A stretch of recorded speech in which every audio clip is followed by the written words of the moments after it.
Olá pessoal, professor Fernando Rosário de Souza, para falar sobre o módulo 4, realmente o módulo mais importante, o módulo que é o foco da nossa avaliação AD aí do primeiro ano do segundo trimestre. Lógico, o módulo 3, ele dá preparação para esse módulo 4. O módulo 5, ele é só um fechamento, mas o módulo 4 é o foco. O módulo 4 é esse o módulo que você deve focar mesmo aí para a prova, tá? Então, muito bem. No módulo 4, você entende como Sócrates, o grande filósofo grego aí, ele faz com que o ser humano seja valorizado.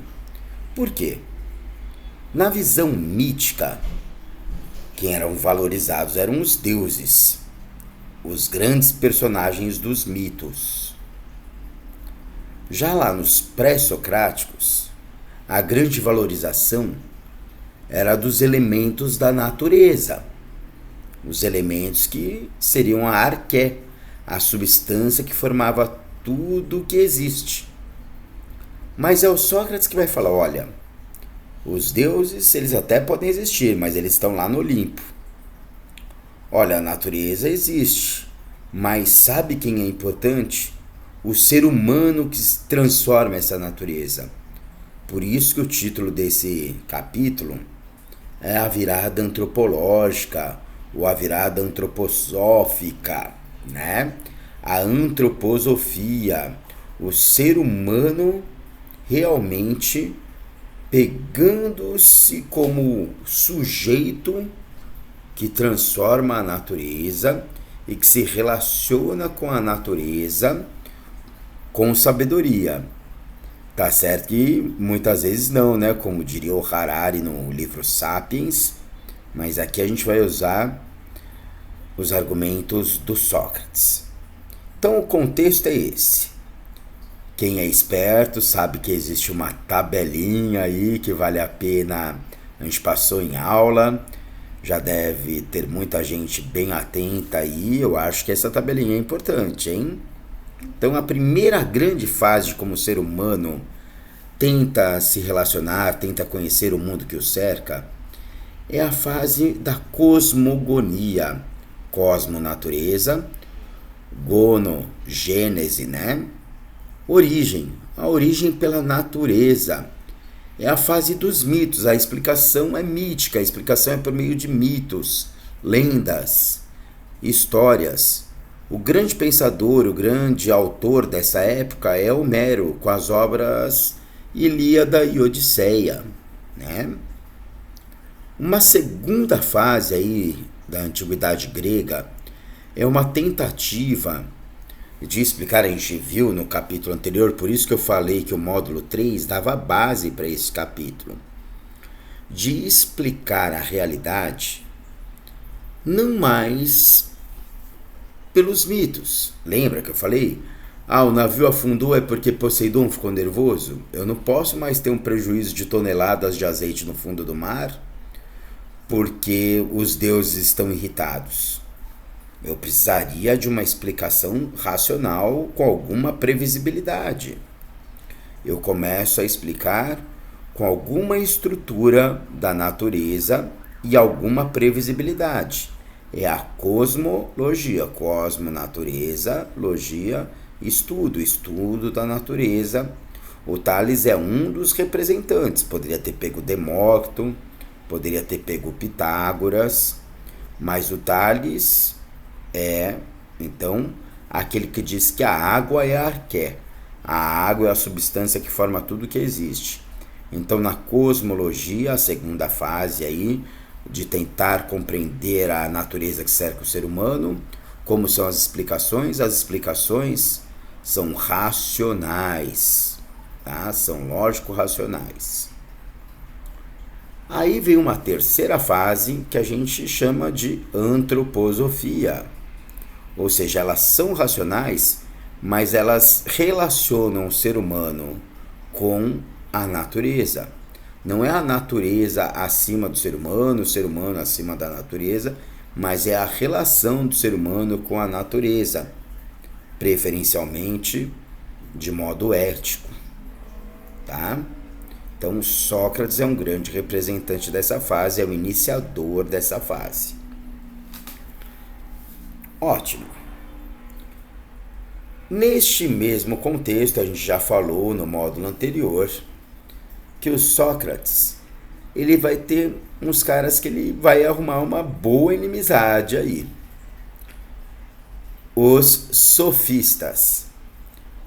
Uns sujeitos que vão ver na mesma época que o Sócrates, que são muito bons de retórica, são muito bons de lábia, sabem usar metáforas, sabem usar a eloquência, sabem usar o tom de voz, os gestos, o que é muito bom numa sociedade democrática para a aristocracia, para os ricos proprietários de terra, onde eles precisam ser eleitos. E eles eram eleitos convencendo os seus pares a votarem neles, convencendo os seus pares a votarem nas suas opiniões.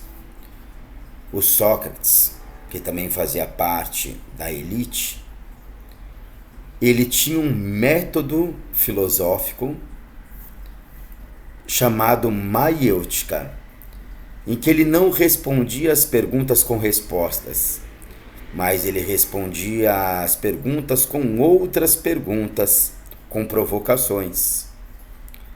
Esse tipo de raciocínio dialógico, dialético, é um diálogo onde não existe o encerramento do diálogo com uma resposta definitiva, mas onde existe um fazer pensar. Quando você, por exemplo, me pergunta: professor, qual é a resposta certa? E eu te falo: existe uma resposta certa? Eu te devolvo e eu te faço pensar. Isso é uma dialética. Então, o Sócrates valorizava a maiêutica, valorizava este método dialético, onde a pergunta está no centro. Mas isso irritava profundamente porque mostrava as contradições dos sofistas. Acabaram acusando Sócrates de que ele estava corrompendo a juventude ateniense. Já imaginou um jovem cuja família era vendedora de azeites e enriquecia muito com isso, e chegava para Sócrates e falava assim: Sócrates, minha família quer que eu continue nos negócios no ramo de azeite, e nada contra continuar neste ramo. Mas o jovem falava: mas eu amo fazer teatro, será que eu devo seguir a carreira de ator? Ou será que eu devo continuar no ramo de azeite da família? O Sócrates só perguntava: e você, o que acha? Falou: não sei, Sócrates, é o que eu estou te perguntando. Quando você está vendendo azeite, o que você sente? Eu me sinto muito chato, né? Falou: mas você ganha dinheiro? Sim, ganho dinheiro. E o dinheiro te faz bem? Sim, faz bem, paga as contas. E quando você está em cima de um palco, o que você sente? Falou: nossa, eu sinto um grande prazer de viver. Então, o que você acha que vale mais, o dinheiro ou o prazer de viver? E ele ia fazendo o jovem chegar à resposta, e muitas vezes o jovem chegava a uma resposta que não era o que a família aristocrática concordava. Sócrates foi considerado, então, um corruptor dos jovens da época e foi condenado a tomar um copo de veneno de cicuta. Por incrível que pareça, no quadro que abre o módulo 4, vocês viram bem, ele aceita com alguma tranquilidade tomar o copo de veneno, o que fica marcado aí entre os seus alunos, principalmente Platão. Depois vai fazer o mito da caverna para falar sobre isso, né? Por quê?